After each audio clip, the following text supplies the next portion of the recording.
네, 안녕하세요. 드디어 일본이 우리의 독침 전략을 베껴서 중국에 대해서 독침 전략으로 나가겠다라고 움직이기 시작했습니다. 환영합니다. 일본 동무들, 우리의 독침 동지가 됐습니다. 자, 오늘 그 같은 얘기를 모시겠습니다. 먼저 세뇌탈출 자유구독료 부탁 말씀 올립니다. 아시다시피 세뇌탈출은 통상 광고가 붙지 않거나 좀 늦게 붙습니다. 도와주시면 보다 좋은 컨텐츠를 가지고 찾아뵙는데 커다란 힘이 되겠습니다. 제가 펠로시가 대만에 온 거, 타이완에 온 거 가지고 좀 뭐라 그랬는데 사실 뭐 끝이 좋으면 다 좋은 거예요.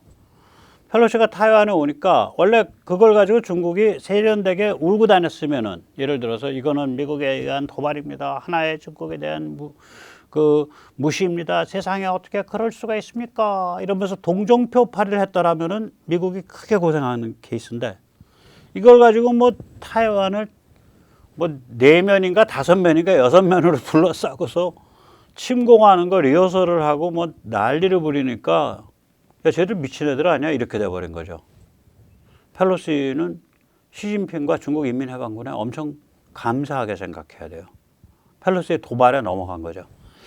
자, 이 도발에 넘어간 펠로시의 도발에 대해서 더 큰 도발을 해버린 거예요. 군사 도발을.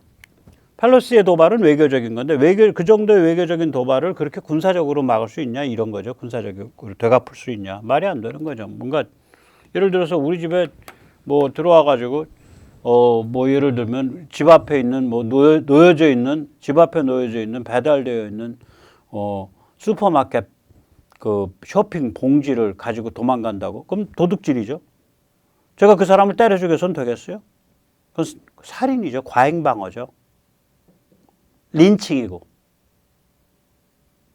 그런 거에 비교하자면 펠로시가 간 거는 뭐 좀 안 맞고 좀 도발적이고 좀 진정성 없는 쇼인데, 그렇다 그래서 그거를 그렇게 뭐 군사 침공 리허설까지 할 일이냐 이거지. 근데 그거를 지나가지고 이게 큰 실수를 했어요, 중국이 그때. 아시지만 중국에서 덩펑 미사일, 단거리 탄도 미사일을 쏴서 걔가 이제 타이완을 넘어가지고 오키나와 앞바다에 떨어졌다고요. 5발이나. 그러니까 일본 입장에선 감히 우리 경제 수역으로 미사일을 쏘으니까 뭐 이랬겠죠. 이 사진은 8월 4일 웨이보에 실린 사진이고요. 그 웨이보가 이걸 실을 때 뭐 제가 대충 뭐 읽는 척 해보면은 대만에 대한 그 동부 바깥쪽 바다에 떨어질 영역이다. 뭐 떨어질 것 같다. 뭐 그런 소리인 것 같아요. 8월 4일 웨이보 동풍 미사일 발사 광경 게시하면서 대만 동부 해역에 떨어질 것 같다. 뭐 그렇게 한 사진이 웨이보에 실렸습니다. 이걸 또 자랑이라고. 제가 이거 했을 때 참 일본이 정말 저렇게 무기력할 수 있냐. 저거를 저런 식으로 도발했는데 저걸 뭐 효과적으로 반박을 못하냐 그랬는데, 제가 일본을 좀 우습게 봤은 거예요. 잘못 본 겁니다. 되게 반발을 하고 있어요. 일본이 드디어 칼을 뽑았습니다. 그래서 일본이 변신을 결심했습니다. 바로 고슴도치가 돼주마. 그래, 내가 독침 전략을 써주마. 고슴도치가 되어주마. 라고 변신을 했습니다. 이건 대한민국의 전략이죠. 그 부하슈차크 폴란드 그 국방장관이 이 전략을 대한민국으로부터 배워왔다라고 얘기 안 하고 고스란히 그 폴란드 사람들한테 기자회견할 때 말했죠. 러시아가 우리를 치면 우리 당하긴 하지만 러시아 온전하지 못하게 만들 정도의 군사력을 가져야 된다. 이거 우리 독침 전략의 핵심이죠. 이게 고슴도치 전략이죠. 그러니까 이걸 군사학에서는 포큐파인 스트래티지라 그럽니다. 그러니까 포큐파인이 고슴도치예요. 고슴도치 전략이 군사학에 있는 용어예요. 자, 일본 여기 그 통합이나 응용이나 세일즈나 생산관리, 원가관리 이런 데서 약점이 많지, 부분적인 기술, 단품에 있어서는 어마무시한 기술을 가진 데예요. 당연하죠. 에이사 레이더도 일본이 제일 먼저 만들었는데, 이게 무시무시한 로켓 미사일 기술을 가지고 있죠, 일본이. 그래서 일본은 고체 연료로 로켓을 그렇게 쏘아 올리죠. 이거 훈련하느라 그러거든요.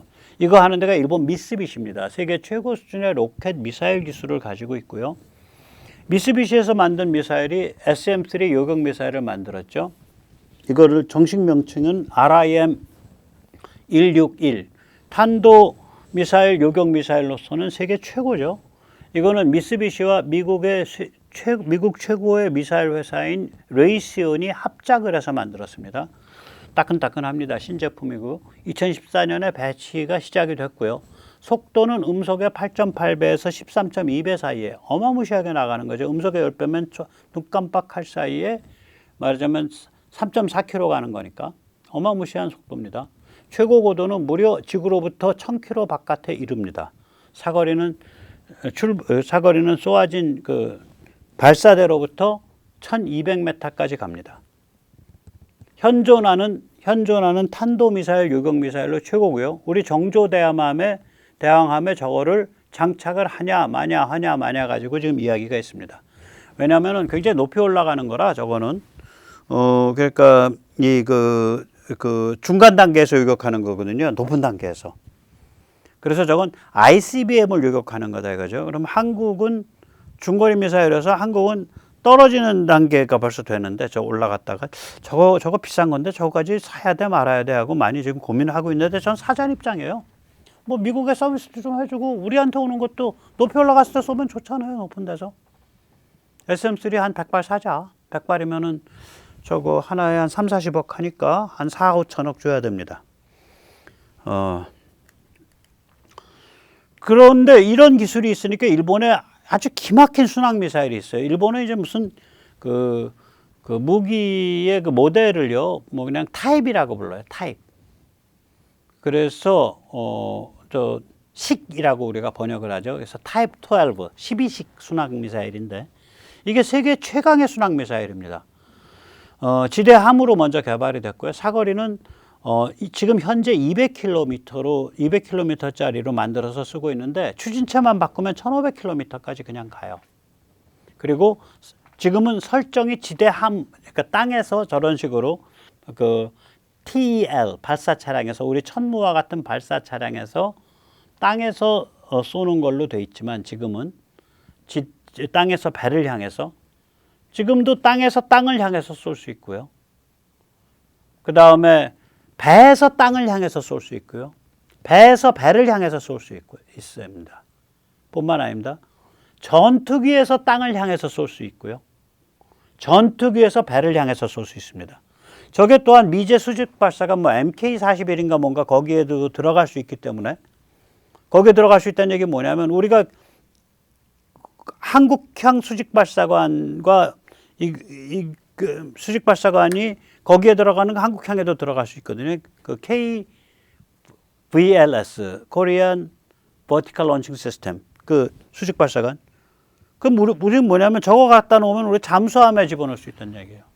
그러니까 우리 현무 미사일이 1000몇백 킬로 가죠. 예. 그런 거예요. 예. 그런 건데, 그러니까 저건 바로 그냥 설정 바꾸면 바로 그냥 비행기도 갖다 붙을 수 있을 정도로 금방 고친다 그러더라고요. 우리 것도 그럴 수 있는지 모르겠어요. 그래서 이 타입 12는, 그러니까 12식 미사일은 세계 최강의 그 미국 그 제즘과 동급입니다. 우리 현무도 여기다 갖다 놓으면은 아마 동급 비슷하게 꼽힐 텐데 우리가 발사 방식에서 좀 제한될 수 있어요. AGM 158이죠, 제즘은. 그래서 비교를 해보죠. 제즘은 미국 록히드 마틴이 개발했고요. 12식은 일본 미쓰비시가 개발했습니다. 최초 배치 연도는 제즘은 2009년, 12식은 2015년. 무게는 제즘이 1톤 정도 나가고 얘는 700kg 나갑니다. 길이는 제즘이 427cm, 좀 짧고요. 얘는 500cm입니다. 탄두 무게는 제즘이 450kg인데 관통탄이 가능한데 얘는 탄두가 뭔 종류인지 모르겠어요. 탄두가 그냥 고폭탄 하나라는 얘기가 있어요. 키로수는 모르겠어요. 그래서 나중에 저는 일본이 이제 우리 그 고슴도치 전략의 형제가 된다면, 그러니까 우리가 형님이죠. 동지가 된다면 일본한테 우리가 야, 너 이거 갖고 와. 우리 저기 관통탄 붙여줄게. 뭐 이런 것도 해볼 만하다고 봐요. 속도는 둘 다 아음속이고요. 얘는 무슨 엔진 쓰는지 모르겠어요. 그냥 로켓 그 고체 연료를 떼는 건지 뭔지 모르겠고요. 이 제즘은 텔레다인 엔진을 사용합니다. 저기 하프 미사일에서 쓴 엔진입니다. 그 다음에 사거리는 제즘은 그러니까 그 급수가 여러 개인데요. 제일 그 익스트림 레인지인가 XR이 1900km 가고요. 제일 짧은 게 370km 갑니다. 타입 12는 짧은 게 200km. 지금 200km로 세팅해서 쓰고 있는 거예요. 추진체를. 그거보다 긴 게 400km, 그 다음에 그거보다 긴 건 1000km, 그 다음에 긴 게 1500km. 추적 방식은 제즘은 GPS, 그 다음에 관성 항법 장치, 그러니까 자기 자신이 어디로 가고 있는지, 얼만큼 움직였는지 아는 그런 장치죠. 그 다음에 마지막에 적외선 식별해서 들어가는 거고, 얘는 좀 저게 다릅니다. 마지막에 그 적외선 식별이 아니라 얘 자체가 레이더를 쏴요. 그러니까 종말 단계에서. 그러니까 조금 더 개념이 다른 거예요. 종말 단계에서 A사 레이더 사용하는 건 저도 처음 봤어요. 보통 적외선 시커 이런 걸 쓰는데 그게 아니라 자체에서 종말 단계에서 뭔가 전자적인 액티브한 일을 해요. 그러니까 아마 저런 건 조금 더 개발하면은 조금 바꾸면은 대레이더 미사일도 될 거예요. 레이더 기지도 그냥 때려버릴 수 있을 거라고. 그러니까 전자적인 걸 많이 한다는 얘기거든. 힘을. 전자적인 거에 대해서 액티브한 작업을 할 수 있다는 얘기예요. 저 레이더 쏘는 거 전원 많이 쓰고요.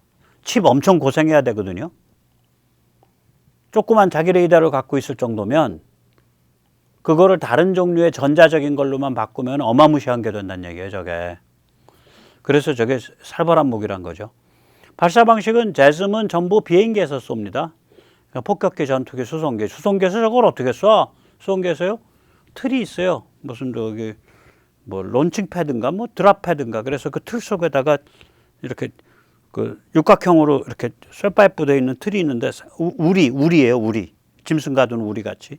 거기다 집어넣어서 그 레일 타고서 수송기 그 뒤편에 리어 램프라 그러죠. 뒤편에 이렇게 돼 있고 톡 떨어지는 거. 그럼 뒤가 이렇게 공댕이 뒤가 열리잖아요. 거기로 슉슉슉슉 내려붙이면 공중에서 그 우리로부터 튀어나와 가지고 날개 피고 가는 거예요. 그러니까 다시 말하자면 한 20톤 정도를 수송기에다가 저희를 들고 간다 그러면 제즘은 20발을 놔버리는 거죠. 하나에 1톤이니까. 무시무시한 겁니다. 배치 수량은 수천 발 이상이고요. 저건 핀란드도 가 있고 폴란드도 가 있고 여러 군데가 있는데 아마 다른 데 가 있을 때는 제일 짧은 거리 370km짜리가 있을 거예요. 저거를 김관진 장관 때, 그러니까 박근혜 정부 때, 그리고 MB 정부 말기에 2012년 김관진 장관이 MB 정부 말기에 국방장관이자 박근혜 정부 초기에 국방장관이죠. 그거를 미국한테 우리한테 팔아라 그랬더니 미국이 거절을 했어요. 아마 우리가 그때 한 400-500km 정도, 한 500-600km를 요구했을 거예요. 좀 멀리 놀라고. 그 때문에 우리가 타우루스를 들여온 겁니다. 저 제즘 대신에. 그때 미국이 우리한테 1900km짜리 좀 많이 팔지 그랬어. 아유, 참 깝깝합니다. 그 다음에 이제 이 일본 같으면 12식 타입 12를 몇 발 갖고 1000발 이상 갖고 있습니다. 몇 발을 가지고 있냐? 1000발 이상 가지고 있습니다. 자, 그래서 일본이 단단히 화가 난 거예요. 그래가지고 이 타입 12 이 사거리 이 1000발을 사거리 연장하겠다. 1500km로 연장하는 거죠. 근데 일본이 궁쳐놓은 게 많아서 저게 1000발로 끝날지 2000발로 될지 3000발이 될지 누가 알아요? 지가 직접 개발해서 지가 만드는 미사일인데. 그 지금 중국 큰일 난 거예요, 저거. 그러니까 이제 무기가 1500km가 되면 조금 이따 그림에서 보여드리겠지만 일본에서 1500km를 날리면요. 중국 해안의 주요 지역은 다 들어갑니다. 항저우 이런 데도 들어갑니다. 내륙으로도 상당히 깊게 들어갑니다. 땅에서만 놔도. 근데 쟤를 조금 세팅만 조금 바꾸면 배에서도 쏘고요. 땅에서 쏘는데 배에서 못 쏘겠어요? 그 다음 우리 같은 데에다가 팔아주면 우리는 잠수하면서도 쏘죠. 현무 쏘면서 같이 쏘죠. 우리는 이제 일본이랑 교류하려고 돈 주고 왜 사요? 우리 K9 주고 저거 받아오지? 그것도 이제 원가 따져봐야죠. 쟤들이 저걸 외국에 판 적이 없으니까 저거랑 비슷한 제즘의 가격에서 좀 더 깎아갖고 우리 K9 자주포 한 대 주면 쟤들은 저거 4발 줘야지. 그렇게 돼요. 가격 따져보면 3발 정도 나와요. 저거랑 가격이 비슷한 제스물 가격으로 정했을 때. 자, 그래서 그렇게 중국 큰일 난 거예요, 지금. 그러니까 야, 일본이 왜 이걸 일찌감치 안 했어? 우리는 그거 현무하고 뭐하고 미사일 축자사자 개발해서 그래, 너희가 패면 우리는 망하는데 망할 때 너희도 아주 그냥 작살 나는 거야. 이거 독침 전략하느라고 했는데 일본은 왜 이때까지 태평하게 가만히 있다가 자기 이제 와서 저거래? 저런 걸 개발해 놓고 좀 의아한 생각이 들잖아요. 거꾸로. 우리가 이게 중요한 거야, 이 포인트가. 일본의 우파들의 특징이 있습니다. 제가 그래서 일본 우파들을 좀 한심하게 보는 건데 이 자들은 무슨 생각이냐면 컨셉이 과거의 일제의 인류의 일제가 끼친 영향이 얼마나 치명적이었다라는 걸 생각을 안 해요. 제가 전에 말씀드렸잖아요. 중국 적화 뿌리를 따지면 청일전쟁이 있어요. 청일전쟁 때 아주 개구력 당한 다음에 중국인들이 열받아 갖고 피바다로 간 거예요. 러시아 적화 따지면 러일 전쟁이 있어요. 이유가 그때 개구력 당한 다음에 열받아 갖고 그때 볼셰비키 혁명 간 거예요. 농담이 아닙니다. 진짜 그렇습니다. 중일전쟁이라는 게 세계 질서를 흔든 사건이거든요. 그냥 중국 침략 사건이 아니에요. 왜냐하면 중국에 들어와 있던 다른 나라를 다 쫓아내거나 잡아들여 버렸잖아요. 사업하는 사람들을 다 쫓아내 버렸잖아요. 여기 일본 식민지야. 넌 다 나가. 그 세계 질서를 바꾼 사건이에요, 그게. 그래서 그게 중일전쟁이 사실은 제2차 세계대전보다 2년 앞선데 그게 제2차 세계대전의 첫 챕터라고 저는 생각을 해요. 1941년 태평양 전쟁 똑같죠. 또 그것도 그런 문제죠. 그러니까 저는 나치 같은 것도 일제의 그런 무도독한 그러니까 선악이고 뭐고 없다 이거죠. 부국강병 약육강식이 현대 문명이다. 그게 일제가 부르짖고 있는 소리예요. 일제의 메시지예요, 그게. 우리가 요새 한류 BTS 하지만 그때는 유럽인들이 인류 그랬을 거예요. 일본을 봐라. 선악이고 뭐고 없어. 국가제도 관료 시스템 짜가지고 부국강병 약육강식 하면 저 키 요만하고 아무것도 없던 자들이 중국을 무찌르고 러시아를 무찌른다. 봤잖냐? 저게 가는 길이야. 그게 빨간색을 좋아하면은 그게 피바다 공산주의 가는 거고. 그게 뭐 좀 달라. 민족 지배 이걸 좋아하면은 그게 나치가 하는 거예요. 일제가 그거란 거야. 저는 일제가 한반도에 와서 특별히 그 당시 세계 기준으로 봐서 극악한 짓은 저거에 비하면 다른 나라들에 비하면 특별한 거 없다. 다른 나라에 비하면 지금의 도덕관념에서는 다르지만 물론 태평양 전쟁 무렵에는 엄청나게 지약스러워지죠. 전쟁에 몰리니까 문짓을 못 하겠어요. 그러나 다시 말하자면은 일제가 그래서 한국인에 대해서 특별히 잘못한 건 뭐라고 생각하냐면은 저거라고 생각해요. 1959년부터 85년까지 이어진 북송, 제일교포 북송, 그 다음에 조총련 그대로 내버려둔 거. 일본의 우파나 보수가 이런 개념이 없어요. 자기들이 인류사, 인류 역사, 현대 문명, 세계사에 뭔 짓을 저질렀는지에 대한 개념이 없어. 그냥 야, 그때 세상엔 다 부국강병 약육강식 할 때야. 우리가 좀 그렇게 갔는데 그게 무슨 대수라고 우리를 다른 데는 안 쓰던 원자폭탄을 꼭 우리한테 써야겠냐? 우리 그때 항복하겠다고 협상 좀 하자 그랬잖아. 그때 미국 입장은 너희가 우리한테 협상할 입장이냐 그러고 쳐버린 거거든요. 일제 이제 그런 식의 관점을 갖고 있어요. 일본 우파나 일본 보수가. 우리가 그건 잘 이해하고 있어야 돼요. 이 사람들의 그 사고 방식을. 그러니까 이 사람들은 따라서 이 전후 질서에 대한 그 심리 바닥에 독일인들이 가지고 있는, 프랑스인들은 열등감을 갖고 있고요. 독일인들은 원한을 좀 갖고 있어요. 이 2차 세계전 이후 세계 질서에 대해서.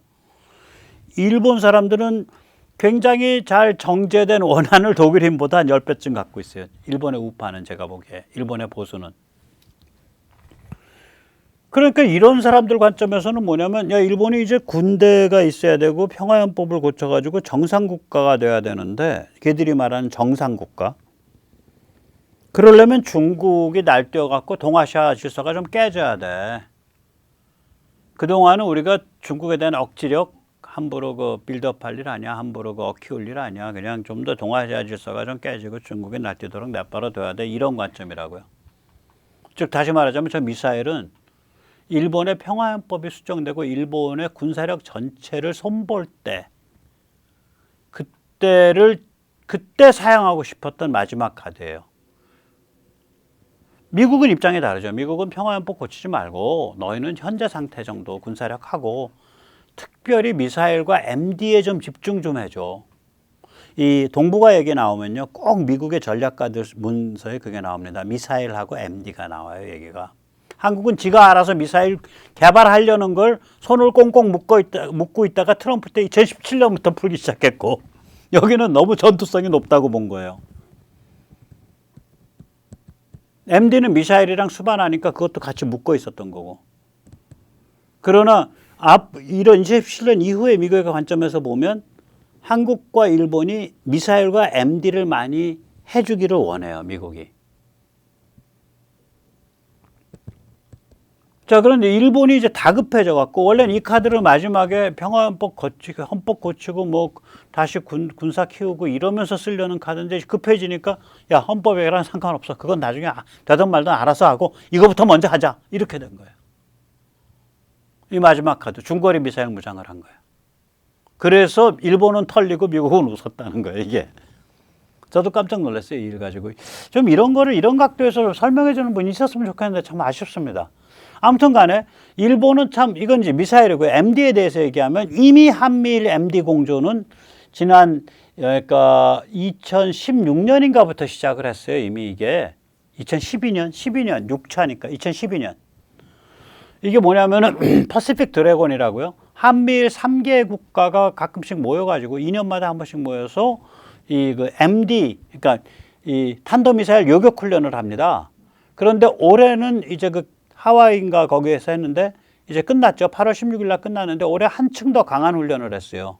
올해 SM3 아까 말한 미쓰비시와 레이시온이 공동 개발한 지상 최강의 요격 미사일을 올해 발사하는 실험까지 했어요.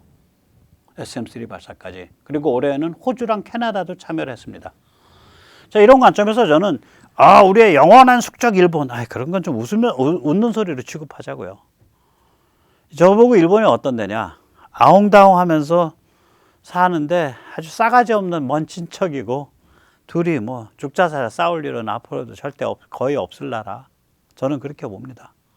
그리고 이제 자기 다 이제 미천 드러낸 거거든. 독침 동지가 됐으니까 웰컴 투 독침 게임. 웰컴 투 아워 독침 게임. 우리 독침 게임에 온 거 환영해. 웰컴 어보드. 같은 배에 탄 거 환영해. 이리 오게. 라고 말해주고 싶어요. 자, 보세요. 독침 게임 하면 이렇게 됩니다.